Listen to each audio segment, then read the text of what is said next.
Greetings all, Joseph Kursky here. Welcome to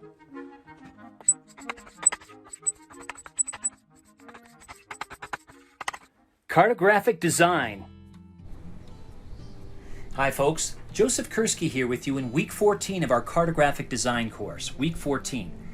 Our theme is the future is now. Readings and videos will be future directions in cartography, new types of visualizations, dashboards, etc., high-resolution imagery, smaller satellites, do-it-yourself imagery with drones and UAVs, LiDAR data, near and real-time data, feeds, transportation applications, global applications, big data, interior space mapping, artificial intelligence and machine learning, maps, visualizations, art, new fields and study programs for cartography and GIS, and the whole notion of GIS as a platform. It's not just some isolated niche technology any longer. No, it's a platform. Have you consider what's next and also inspiring people in the field. So those are our readings and videos in this week's Cartographic Design course, week 14.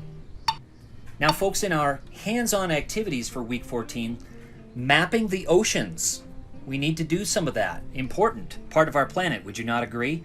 Mapping Mars. Get you thinking about, hey, GIS, cartography, that's not just on the Earth. It's on Mars, Ganymede, and other celestial objects.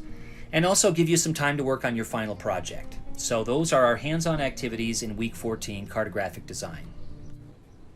Hey, dude, let's make some maps. Take some data and make it better. Remember to use an appropriate scale. Then tell your tale with a story map. Oh, I digress. We'll see you in week 14.